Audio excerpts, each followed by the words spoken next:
Ribosome के बारे में बता रहे थे। जैसा कि आपको पता है कि राइबोसोम प्रोटीन के लिए फैक्ट्री का काम करता है, प्रोटीन फैक्ट्री है। प्रोटीन बनाने का काम जो होता है सेल के अंदर में, ये जिम्मेदारी किसको दी गई है? राइबोसोम को। प्रोटीन बनाने के लिए सेल के अंदर में प्रोटीन बनता है। कौन सी प्रोसेस से प्रोटीन बनता है? सेंट्रल डोग्मा के प्रोसेस से। अगर आपसे कोई पूछे कि सेल के अंदर में प्रोटीन बनने की प्रोसेस को क्या बोलते हैं? Central dogma. ठीक है, तो सेंट्रल डोग्मा में क्या होता है? डीएनए से मैसेंजर आरएनए और मैसेंजर आरएनए से प्रोटीन। राइट, ये बात आप सभी को पता है कि नहीं पता है? चलिए जी, पता है। लेकिन प्रोटीन बनाने का जो काम है, जो उसका सेल के अंदर में जो मशीनरी होता है, वो राइबोसोम को कहते हैं। और राइबोसोम का जो सेडिमेंटेशन कोफिशिएंट होता है वो अलग अलग होता है। देखिए जी, 70S का होता है प्रोकैरियोटिक सेल में, है ना। सेडिमेंटेशन कोफिशिएंट प्रोकैरियोटिक सेल में 70S का होता है, और यूकैरियोटिक सेल में बेटा कितना होता है? 80S का। फिर से सुनिए, प्रोकैरियोटिक सेल में सेडिमेंटेशन कोफिशिएंट 70S का होता है, और यूकैरियोटिक सेल में सेडिमेंटेशन रेट या सेडिमेंटेशन कोफिशिएंट 80S का होता है। सेडिमेंटेशन कोफिशिएंट से क्या समझते हो? सेडिमेंटेशन कोफिशिएंट का मतलब होता है कितना तेजी से वो सेडिमेंट कर जाएगा। सेडिमेंट करना मतलब प्रेसिपिटेट कर जाना। राइबोसोम जो होता है ना, वो बड़ा तेजी से प्रेसिपिटेट कर जाता है। टेस्ट ट्यूब रहेगा ना, तो टेस्ट ट्यूब के अंदर में डालोगे तो राइबोसोम का जितना ज्यादा, जैसे कि देखो 70S है प्रोकैरियोटिक सेल का, यानी बैक्टीरिया का। प्रोकैरियोटिक मतलब बैक्टीरिया, और 80S है यूकैरियोटिक सेल का। माने यूकैरियोटिक सेल में क्या आता है? बैक्टीरिया को छोड़ दो, बाकी सब प्रोटिस्टा, फंजाई, प्लांटी, एनिमेलिया, 4 तो यूकैरियोटिक सेल है। और बाकी एक है मोनेरा, तो मोनेरा प्रोकैरियोटिक है। तो मोनेरा में जितने भी बैक्टीरिया होते हैं, चाहे वो साइनो इकोलाई बैक्टीरिया हो गया, क्लोस्ट्रीडियम हो गया, एनाबेना हो गया, नाइट्रोसोमोनास हो गया, नाइट्रोकोकस हो गया, नाइट्रोबैक्टर हो गया, स्ट्रेप्टोकोकस हो गया, माने हजारों बैक्टीरिया है भाई। सबका नाम हो लेंगे तो पूरा रात हो जाएगा। माने जो भी बैक्टीरिया है सबका राइबोसोम का साइज इतना एस होता है, और इसमें होता है। अच्छा, एक बात भी आपको बड़ा अच्छा से क्लियर पता है। क्या पता है सर? अगर प्रोकैरियोटिक और यूकैरियोटिक में सिमिलरिटी अगर कोई बताए, तुमसे मान लो पूछे कि बैक्टीरिया में और तुम्हारे बॉडी में क्या सिमिलरिटी है, तो कहना देखिए जी, 2 चीज हमको थोड़ा सिमिलर दिखाई देता है। एक तो सेल मेम्ब्रेन का केमिकल कंपोजिशन। देखो, बैक्टीरिया का सेल मेम्ब्रेन ले लो, चाहे प्लांट का सेल मेम्ब्रेन ले लो, चाहे आदमी का सेल मेम्ब्रेन ले लो, गधा, बकरी, भैंस, कोई भी चीज का, तो बैक्टीरिया हो गया प्रोकैरियोट, और बाकी लोग प्लांट हो गया या एनिमल्स हो गया, ये सब हो गए यूकैरियोट। तो हम लोगों का सेल में और बैक्टीरिया का सेल में ये सिमिलरिटी है कि हमारा सेल मेम्ब्रेन और उसका सेल मेम्ब्रेन, दोनों लोगों का सेल मेम्ब्रेन इसका बना हुआ है। किसका बना हुआ बेटा? लिपिड का और प्रोटीन का। चाहे वो बैक्टीरिया का देखो, चाहे हमारा देखो। तो एक तो सेल मेम्ब्रेन का सिमिलरिटी पाया जाता है, और दूसरा सिमिलरिटी होता है राइबोसोम दोनों में प्रेजेंट होता है। बस फर्क इतना है कि राइबोसोम का साइज अलग अलग है। 70S का राइबोसोम यहाँ है, और यहाँ 80S का राइबोसोम है यूकैरियोटिक सेल में। बाकी यूकैरियोटिक सेल में सारे के सारे मेम्ब्रेन बाउंडेड ऑर्गेनेल पाए जाते हैं, चाहे आप सिंगल मेम्ब्रेन वाला बात करो और चाहे डबल मेम्ब्रेन वाला बात करो। अब सिंगल मेम्ब्रेन में कौन कौन आता है? जैसे कि endoplasmic reticulum, Golgi body, lysosome, vacuole, spherosome, ये सब सिंगल मेम्ब्रेन का है। और डबल मेम्ब्रेन में होता है माइटोकॉन्ड्रिया, क्लोरोप्लास्ट, प्लास्टिड्स वगैरह, ये सब डबल। तो कोई भी मेम्ब्रेन, और बाकी न्यूक्लियस भी एक डबल मेम्ब्रेन का होता है, तो न्यूक्लियस भी एब्सेंट। तो जो भी मेम्ब्रेन बाउंडेड ऑर्गेनेल होता है, यानी ऐसा ऑर्गेनेल जिसके ऊपर में कोई कवर लगा हुआ हो, वो चीज बैक्टीरिया के अंदर में नहीं होता। बैक्टीरिया के अंदर में सिर्फ राइबोसोम पाया जाता है सेल ऑर्गेनेल के नाम पे, और राइबोसोम ऑर्गेनेल के ऊपर में कोई भी मेम्ब्रेन नहीं पाई जाती है। हम आपको बताए थे कि सेल के अंदर में 2 ऐसे सेल ऑर्गेनेल होते हैं, एगो राइबोसोम और एगो सेंट्रियोल। ये 2 ऐसा सेल ऑर्गेनेल है जिसके ऊपर में कोई भी मेम्ब्रेन नहीं पाया जाता है ना। समझ रहे हो बात को? जिसके ऊपर में कोई भी बेटा मेम्ब्रेन नहीं पाया जाता। तो मेम्ब्रेन लेस ऑर्गेनेल का एग्जांपल कभी पूछेगा तो बताना राइबोसोम और सेंट्रियोल। अच्छा, लेकिन सेंट्रियोल का क्या खासियत है? सेंट्रियोल सिर्फ एनिमल के सेल में पाया जाता है। मतलब हम लोगों के सेल में सेंट्रियोल मिलेगा, प्लांट के सेल में भी नहीं होता, बैक्टीरिया के सेल में भी नहीं होता, और भी किसी जैसे फंजाई होता तो उसके बॉडी में भी नहीं होता, किसी के सेल में भी नहीं होता है कि नहीं, सिर्फ एनिमल के सेल में होता है सेंट्रियोल, लेकिन है वो मेम्ब्रेन लेस। ठीक है जी। तो राइबोसोम जो होता, अच्छा राइबोसोम को डिस्कवरी किसने किया था बेटा?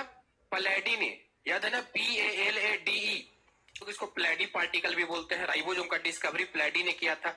हमने बताया था कि राइबोसोम प्रोटीन बनाते समय एक मैसेंजर आरएनए से कई सारा राइबोसोम ज्वाइंट हो जाता है, उसको हम लोग पोलीराइबोसोम बोलते हैं या पोलीजोम बोलते हैं, है ना, एक मैसेंजर आरएनए से। क्योंकि देखो डीएनए, देखो प्रोटीन कैसे बनता है, प्रोटीन में क्या हम बताए थे कल, लास्ट वाला क्लास याद करो, तो उसमें था कि डीएनए था, डीएनए से पहले वो आरएनए बनता था, उसका नाम था मैसेंजर आरएनए, और फिर मैसेंजर आरएनए को राइबोसोम उसको पढ़ता था, उसके अंदर में कोई जेनेटिक इंफॉर्मेशन होता है, यानी कुछ सूचना होता है, और उस सूचना के आधार पर राइबोसोम, क्योंकि राइबोसोम तो फैक्ट्री है प्रोटीन बनाने का, तो वो मैसेंजर आरएनए को पढ़ करके प्रोटीन बनाता था। समझ रहे हो बात को? तो प्रोटीन बनाना इस बात पे निर्धारित होता है कि मैसेंजर आरएनए बना है कि नहीं बना है। यानी कि अगर तुम कहो छोटा छोटा बात का, 1 मिनट को चौक लेकर के आता, चौक भूल गया, ठीक है, चौक देना जरा इधर से।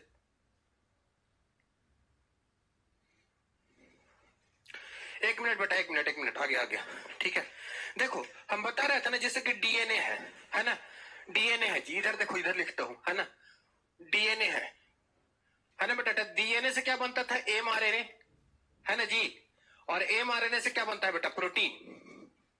यही जो तुम प्रोसेस जानता है ना, इसी को बोलते हैं सेंट्रल डोग्मा। ये जो मैसेंजर आरएनए है ना, एकरा में कुछ मैसेज रहता है, समझ रहा है, कुछ बेटा एकरा में मैसेज रहता है, और वही मैसेज को राइबोसोम पढ़ लेता है, और पढ़ करके राइबोसोम को समझ में आ जाता है कि अच्छा सेल को अभी इंसुलिन प्रोटीन बनाना है, हेपेरिन बनाना है, हीमोग्लोबिन बनाना है, माने कोई तो प्रोटीन बनाना होगा ना सेल को। तो जो भी सेल को प्रोटीन बनाना है उसका मैसेज डीएनए के अंदर में होता है, और उसको मैसेंजर आरएनए लेकर के आता है। तो मैसेंजर तो यही बताए थे तुमको कि मैसेंजर आरएनए ऐसे धागा की तरह का स्ट्रक्चर होता है, इसमें बहुत सारा राइबोसोम ऐसे अटैच हो जाता है, ऐसे बहुत सारा राइबोसोम अटैच हो जाता है। तो इसमें एक मैसेंजर आरएनए में अगर एक से अधिक राइबोसोम ज्वाइंट हो जाए तो इसी को पॉलीराइबोसोम या पॉलीजोम कहते हैं। इसी को हम लोग पॉलीराइबोसोम या पॉलीजोम, पॉली मतलब बहुत सारा, और राइबोसोम मतलब राइबोसोम, है ना। फिर हमने बताया था कि राइबोसोम जो होता है उसका में 2 सब यूनिट होता है, तो 2 सब यूनिट वाला में जैसे कि 70S है, तो 70S में 50S और 30S, तो 50 और 30 80 होता है, और 50 और 30 80 होता है, लेकिन 10S उसका ओवरलैप कर जाता था, तुमको याद होगा 10S तो ओवरलैप कर जाता था, तब बचता था ये 70S। और यूकैरियोटिक सेल में कैसे बना था? 60 से और 40 से, 60S और 40S, तो 60 और 40 कितना 100 होना चाहिए, लेकिन एकरा में कितना ओवरलैप करता था? इसमें कितना ओवरलैप करता था? 20S, तभी ना 100 60 और 40 कितना होगा? 100, लेकिन 100 में से 20 खत्म हो गया, ओवरलैप कर गया, तो बचा कितना? 80S। तो 80S इसका होता है बेटा, और 70S इसका होता है। बड़ा सिंपल है एकदम, कुछ है ये नहीं है, पूरा एकदम ठीक है। सब लोग बता भी रहा है, देखो कमेंट में बोल भी रहा है कि देखिए सर 20S ओवरलैप हुआ है। अब जो तुमको हम लास्ट चीज बता रहे हैं ये जरा देख लो, इसको जरा समझ लो, ये बड़ा इंपॉर्टेंट है, इसको ये तो अभी क्लास 12 में काम आएगा, लेकिन अभी हम लोग पढ़ ले रहे हैं इसको। देखिए जो राइबोसोम होता है, प्रोकैरियोटिक सेल का 70S का राइबोसोम होता है, और यूकैरियोटिक सेल का 80S का राइबोसोम होता है, ठीक है जी। प्रोकैरियोटिक सेल जो होता है उसका राइबोसोम 70S का होता है। एस का माने का होता है? सेडिमेंटेशन कोएफिशिएंट या सेडबर्ग यूनिट। एस माने क्या होता है बेटा? सेडिमेंटेशन कोएफिशिएंट या सेडबर्ग यूनिट। तो प्रोकैरियोटिक सेल का 70S है और यूकैरियोटिक सेल का 80S है। तो 70S में से दो यूनिट है 70S में, एगो बड़ा वाला यूनिट है जिसको हम 50S बोलते हैं, और छोटा वाला यूनिट को हम लोग 30S बोलते हैं, 50S और 30S।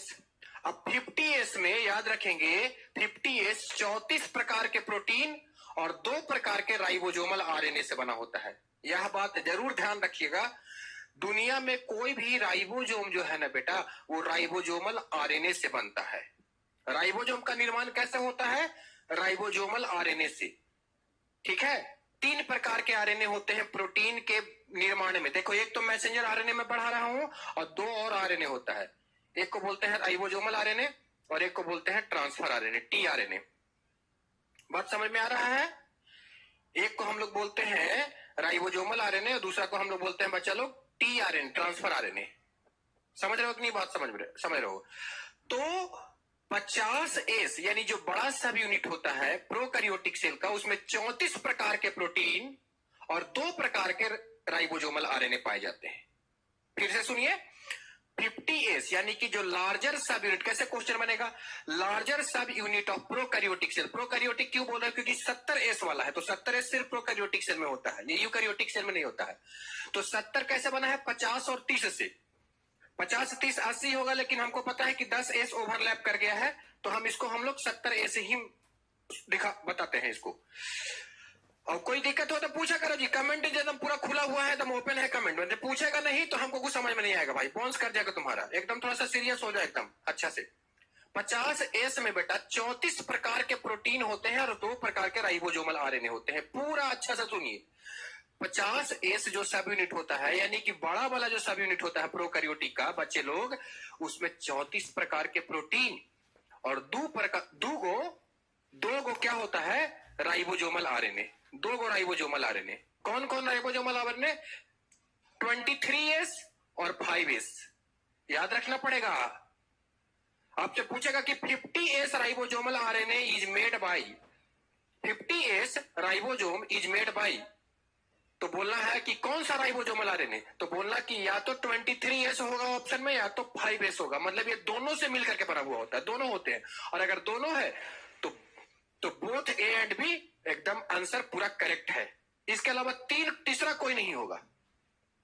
और ये 34 प्रकार के आरएनए प्रोटीन होता है, यही पूछेगा। टाइप पूछ सकता है, ये नहीं पूछ सकता। ज्यादा इसमें इंपॉर्टेंट है राइबोसोमल आरएनए, जरा याद रखना, ये पूछा जाता है एग्जाम में। ठीक, दूसरा देखो 30S। 30S मतलब छोटा वाला यूनिट। 30S मतलब हो गया छोटा सब यूनिट ऑफ राइबोसोम। तो छोटा सब यूनिट राइबोसोम में 21 प्रकार के प्रोटीन और एक ही वो आरएनए होता है, 16S आरएनए होता है ना? अच्छा, तुम्हारे दिमाग में को कंफ्यूजन आ जाएगा कि सर आप ये बताइए कि 23 और 5 जोड़ेंगे तो कितना हो जाएगा? 8, 5, 13 बड़ा दिक्कत है ना? 28 सॉरी रियली सॉरी भाई। देखो 28S होगा, है ना? 28S होगा, तो वही बोल रहा हूं कि 28S होना चाहिए। लेकिन जो है ये 50 कैसे हो गया? देखो, टीचर लोग गलती करते तो बच्चा लोग बहुत मजा लेता है। टीचर लोग से गलती है, बहुत बच्चा लोग मजा लेता है। चलो ठीक है लोग, कोई दिक्कत नहीं। ठीक है, तो देखिए 28S होना चाहिए, लेकिन यहाँ पे 50 कैसे हो गया जी? और यहाँ पे तो 16S ही है, तो यहाँ पे 30 कैसे हो गया? मैंने कहने का मतलब ये है कि 23 और 5 एक तो नहीं होते हैं, कई सारा 23 और 5 मिल करके रहेंगे, 2 ही टाइप के, 23 और 5, और ये टोटल मिल करके ये इसका एक यूनिट मिल जाएगा, 2-3 यूनिट इसका मिल जाएगा, थोड़ा बहुत इसका पार्ट और कट के आ जाएगा, टोटल मिल करके बराबर करके ये 30 बना लेता है, 50 बना लेता है। इसी प्रकार से 3 एक बार मिला, फिर अभी पूरा नहीं हुआ, फिर और 2, 32 हो गया, है ना? 32 में से 2 को कट कर दिया तो ये 30 बच जाएगा। तो ओवरऑल कहने का मतलब ये है कि इनकी मिक्सिंग होने के वजह से ये बनता है, सीधा सा बात। तो तुम्हें उतना दिमाग लगाना ही नहीं है, तुमको खाली इतना ही याद रखना है। दिमाग लगाएगा तो दिमाग लगाओ, हम क्वेश्चन का जवाब देंगे, तुम दिमाग से पूछो क्वेश्चन, हम जवाब देंगे। लेकिन हम तुमको बता रहे हैं खाली इतना ही नीट वाला पूछवे करेगा कि 50S में कौन कौन से राइबोसोमल आरएनए होता है? 23 और 5। 30S में कौन होता है? 16S।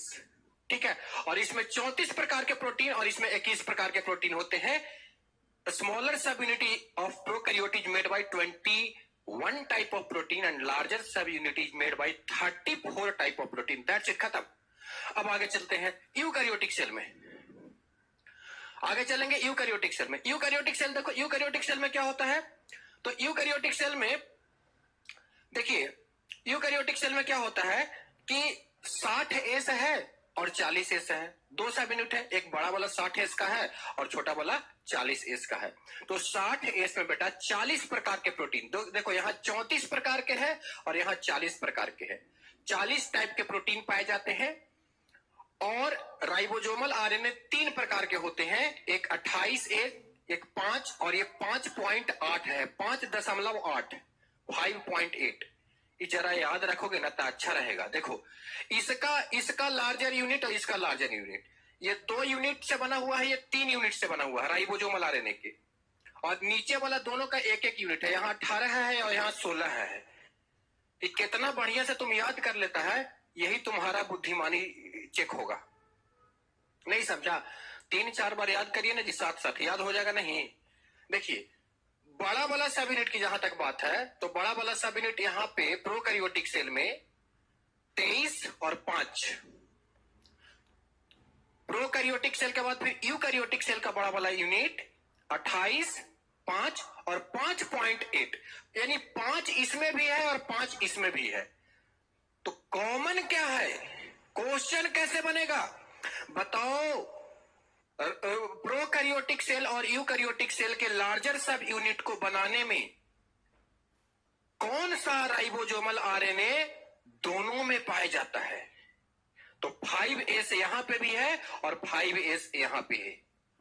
ठीक है, अब इसमें देखो 5S के अलावा 23S है और इसमें देखो 28 और 5.8। याद करो ना, जरा याद करो ना, दिमाग लगाओ ना, कैसे ही याद करेंगे से। और ये 33S है, तो ये 40 और 33 प्रोटीन का टाइप हो गया। और यहाँ 34 और यहाँ 21। ये करना पड़ेगा भाई, रटना पड़ेगा, कुछ जुगाड़ नहीं है इसका। जुगाड़ टेक्नोलॉजी तो कर सकता है, लेकिन इसको जुगाड़ टेक्नोलॉजी कुछ नहीं हमको समझ में आ रहा है। इसको रट जाओ खाली सीधा सीधा, ये इंपॉर्टेंट है इसलिए रट नहीं है। क्या बोलता है? याद हो गया? और बोले एक बार। देखो हम भी आंख बंद कर रहे हैं। 17 से यहाँ 50 है और यहाँ 30 है। 50 में इधर प्रोटीन का कॉलम बना हुआ है, एक राइबोसोमल आरएनए का कॉलम बना हुआ है। राइबोसोमल आरएनए में बड़ा सब यूनिट में दोनों में 5 कॉमन है। ऐसे आंख बंद कर लो और ऐसे आंख बंद करके बोलो सब अपने आप से, दोनों में 5S कॉमन है। ठीक है, यहाँ पे एक 5.8 एक्स्ट्रा लग गया बड़ा सब यूनिट में। ठीक है, और उसके बाद फिर क्या हो जाएगा, यहाँ पे कितना हो गया, 23S हो गया और यहाँ पे कितना हो जाएगा, 28S हो गया। ठीक है, बस यही तुमको याद रखना है। ठीक, सिंपल है, कोई भारी बात नहीं है। समझ गया कि नहीं? और बाकी यहाँ 16 है, यहाँ 18, तो नीचे वाला तो याद हो जाएगा। नीचे वाला 16S है इसमें और इसमें 18S है। बड़ा सिंपल ही है। ठीक है, नीचे वाला 16S है और इसका 18S है। प्रोटीन वाला पूछा नहीं जाता है, लेकिन याद कर लीजिए। प्रोटीन वाला पूछा नहीं जाता है एग्जाम में, लेकिन याद कर लीजिए। कभी कभार आपका दिमाग, एग्जामिनर का खोपड़ा का पता नहीं चलता, कभी कभार घूम गया खोपड़ा तो कोई दिक्कत नहीं है। तब यहां याद रखिए, यहाँ पे 40, 33 और यहाँ पे 34, 21। सर जरा अभी याद करो तो, जरा अभी साथ में याद करो तो, घर पे इसका लोड मत लो, है ना? अभी ये याद कर लो जरा, इसको खत्म कर दो, अभी कर लो 2 मिनट में। चलो अब आ जाओ यहाँ पे, कर लेना इसको, घर पे कर लेना, इसको लिख लो, घर पे कर लेना। अब देखो बेटा, साइज ऑफ राइबोसोम, राइबोसोम का साइज। अच्छा, साइज अलग चीज होता है। राइबोसोम का साइज अलग चीज होता है और राइबोसोम का जो सेडिमेंटेशन अलग होता है। सेडिमेंटेशन का मतलब होता है डेंसिटी। जैसे जो 70S और 80S यूकैरियोटिक सेल में और 70S प्रोकैरियोटिक सेल में जो हम लोग बोलते हैं, ये क्या है? ये साइज नहीं है, इसको हम लोग बोलते हैं सेडिमेंटेशन रेट। 70S इन प्रोकैरियोटिक और 80S 80S इन यूकैरियोटिक, यह होता है सेडिमेंटेशन रेट। सेडिमेंटेशन से हमें डेंसिटी पता चलता है। और यहां पे हम देखे हैं बेटा साइज। तो साइज में एनसीईआरटी किताब में ये वाला साइज दिया गया है, जो पहला मैं ऊपर में लिखा हूं वो एनसीईआरटी में दिया गया है, दूसरा वाला नहीं दिया गया है। पर आप दोनों याद कर लीजिए। अगर कभी एनसीईआरटी में देखिएगा, ये 15 से 20 नैनोमीटर प्रोकैरियोटिक सेल का राइबोसोम का साइज पूछेगा तो बताना 15 से 20 नैनोमीटर। एनसीईआरटी में लिखा गया 15 बाई 20, मतलब वो कहना चाह रहा है 15 से 20। 15 बाई 20 का मतलब ये नहीं कि वो होता है। तो और ये हो गया, इसको अगर हम लोग नैनोमीटर को अगर एंगस्ट्रम में कन्वर्ट करते हैं तो 10 से इसमें मल्टीप्लाई करना चाहता है, तो ये 150 से 200, तो 15 से 20 नैनोमीटर, ठीक है। और अगर एंगस्ट्रॉन में बोलेंगे तो दोनों 10 से, नैनोमीटर को एंगस्ट्रॉन में कन्वर्ट करने के लिए 10 से मल्टीप्लाई कर देते हैं। तो प्रोकैरियोटिक सेल का 15 से 20 नैनोमीटर का साइज होता है बेटा, या इसको हम लोग एंगस्ट्रॉन में बोलेंगे तो यहां पे भी 10 मल्टीप्लाई करके तो 150 हो जाएगा, ये 200 हो जाएगा, तो 150 से 200 एंगस्ट्रॉन हो सकता है, ठीक है। अच्छा, यूकैरियोटिक सेल में क्या होता है, 25 नैनोमीटर होता है, और अगर 25 नैनोमीटर को 10 से मल्टीप्लाई करोगे तो 250 हो जाएगा, ये सुनना पड़ जाएगा, तो 250 एंगस्ट्रॉम हो सकता है। तो जरूर जरा साइज भी याद रखिएगा, साइज और सेडिमेंटेशन वैल्यू और बाकी ये जो सब डेटा दिया गया है ये सब याद होना चाहिए। साइज बोलिए तो एक बार मेरे साथ, प्रोकैरियोटिक सेल का 15 से 20 नैनोमीटर, एनसीईआरटी में तो नैनोमीटर में ही दिया गया है, लेकिन कभी कभी एंगस्ट्रॉन में पूछने का चांसेस होता है। और ये वाला वैल्यू यूकैरियोटिक सेल का एनसीईआरटी में नहीं दिया गया है, लेकिन आपको इसको अलग से नोट करना पड़ेगा। यूकैरियोटिक सेल में 25 नैनोमीटर और बोले तो 250 एंगस्ट्रॉन। ये 15 है और इसमें 10 बढ़ा दो, ये 25 हो जाएगा। ये 15 है, इसमें 10 बढ़ा दो, 25 हो जाएगा, है कि नहीं। तो साइज भी हो गया। दो प्रकार के होते हैं, 70S और 80S, दोनों में प्रोटीन और राइबोसोमल आरएनए होता है। उसका बड़ा सब यूनिट का राइबोसोमल आरएनए याद कर लिए और छोटा सब यूनिट का राइबोसोमल आरएनए याद कर लिए, और फिर दोनों सब यूनिट का प्रोटीन भी याद कर लिए। फिर उसी प्रकार से इसका बड़ा सब यूनिट का राइबोसोमल आरएनए याद कर लिए, छोटा सब यूनिट का राइबोसोमल आरएनए। जरा बोलिए तो उसका बड़ा सब यूनिट का राइबोसोमल आरएनए कितना है, 23 और 5, 23 और 5, छोटा वाला 16, समझ में आया, छोटा वाला का 16, बस यही राइबोसोमल आरएनए इंपॉर्टेंट है। यहां पे 5 तो रहेगा ही, क्योंकि 5 उसमें भी था, और 5.8 आ जाएगा, और एक आ गया 28, 8 लास्ट में है, याद हो गया। और यहां नीचे सबसे छोटा वाला जो यूनिट होता है इसका, जो 40S होता है यूकैरियोटिक सेल में, उसका है कितना जाकर के आपका, बोला कितना है, 18। कितना है बेटा, 18। समझ में आ रहा है, बड़ा सिंपल है जी, बड़ा सिंपल है। हाँ, पेज नंबर 131 पे दिया गया है बेटा। हाँ देखिए, बता रहा है पेज नंबर एनसीईआरटी के 131 पे दिया गया है। हाँ जी, सही बात बोल रहा है, 131 नंबर पेज पे है, ये वाला वैल्यू दिया गया है 131 नंबर पेज पे। तो आई होप कि ये पूरी कहानी हो गया। उसके बाद फिर बेटा इंक्लूजन बॉडी के बारे में बताया था कि रिजर्व मटेरियल होता है, जो रिजर्व मटेरियल होता है, और ये साइनोफाइसियल ग्रैनुल हो सकता है, या ग्लाइकोजन ग्रैनुल हो सकता है, या फॉस्फेट ग्रैनुल हो सकता है, ये बात तुमको पता ही है। गैस वैक्यूल हमने बताया था कि पर्पल बैक्टीरिया में और ग्रीन बैक्टीरिया में पाया जाता है। जो गैस वैक्यूल होता है वो बैक्टीरिया को फ्लोट करने में हेल्प करता है, सरफेस पे फ्लोट करने में हेल्प करता है। पानी वाला जो बैक्टीरिया रहता है ना, तो उसमें गैस वैक्यूल रहेगा ताकि वो पानी के सरफेस पे खूब अच्छा से माने तैर सके। सो बच्चों लोग, आई होप आपको यहां तक के सारी बातें क्लियर हो गई है। अगर ऐसा है तो कमेंट बॉक्स में एक बार यस लिखेंगे, और अगर ऐसा नहीं है तो कमेंट बॉक्स में जो भी डाउट है वो डाउट लिखिए कि सर कुछ दोबारा बताइए या फिर आगे बढ़िए, जो भी है आप कमेंट बॉक्स में लिखिए, तो आपके प्रतिक्रिया के हिसाब से हम आगे बढ़ेंगे। सभी लोग यस लिख दिया, मैंने सबको क्लियर हो गया, सारा पूरा क्रिस्टल क्लियर है जी, नो दिक्कत। चलिए, अब ये हो गया राइबोसोम। अब हम लोग आगे आते हैं एंडो मेम्ब्रेन सिस्टम में, ठीक है।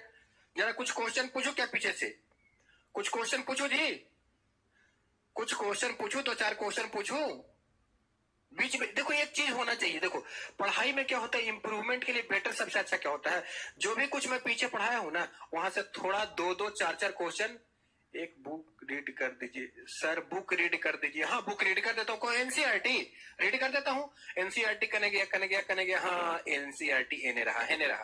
पेज नंबर बोलो, रोहन बोलेगा पेज नंबर 131 नंबर पेज। हाँ ठीक है, 131 नंबर रीड कर देते हैं, कौन बात भारी बात है, रीड कर देते हैं 131 नंबर पेज। हाँ जी, 131 नंबर, सेल मेम्ब्रेन रीड करना है ना, पूरा रीड कर देता हूँ सेल मेम्ब्रेन वाला। The detailed structure of membrane was studied only after the advent of electron microscope in 1950. कहता है कि जो विस्तृत जानकारी, हमारे वैज्ञानिकों को जो विस्तृत जानकारी मिला खूब बढ़िया से जानकारी मिला सेल मेम्ब्रेन के बारे में, वो तब मिला जब इलेक्ट्रॉन माइक्रोस्कोप का इन्वेंट हुआ, है ना। वो एडवेंट नहीं लिखा होगा, इन्वेंट होगा। इन्वेंट का मतलब जब वो खोज हुआ। भाई आपको जब माइक्रोस्कोप देखना है तो आप नेकेड आई से थोड़ी देखोगे, उसके लिए माइक्रोस्कोप लगाना पड़ेगा। माइक्रोस्कोप भी कई प्रकार का होता है, सिंपल माइक्रोस्कोप होता है, हाँ आविष्कार बोल सकते हो, आविष्कार बोल रहा है, ठीक तो बोल रहा है आविष्कार। तो एगो सिंपल माइक्रोस्कोप होता है जो लैब वगैरह में रखा रहता है ना, छोटा सा माइक्रोस्कोप, सिंपल माइक्रोस्कोप होता है। उसके उससे ऊपर होता है कंपाउंड माइक्रोस्कोप, और उसके ऊपर में भी होता है इलेक्ट्रॉन माइक्रोस्कोप, बहुत हाई रिजोल्यूशन कैपेसिटी का होता है, यानी कोई भी चीज को बहुत बढ़िया से जूम करके दिखाएगा, है ना। 50,000 गुना बड़ा कर देता है, 50,000 से भी ज्यादा बड़ा करने, 50,000 से 5 लाख, देख लेना मैग्निफिकेशन कैपेसिटी कितना होता है, 50,000 से ज्यादा होता है। तो जब इलेक्ट्रॉन माइक्रोस्कोप का डिस्कवरी हुआ था 1950 ईस्वी में, तब सेल मेम्ब्रेन के बारे में डिटेल से वैज्ञानिकों को पता चला, ठीक है, okay. Meanwhile chemical study on the cell membrane specially in human RBC enabled the scientists to deduce the possible structure of plasma membrane।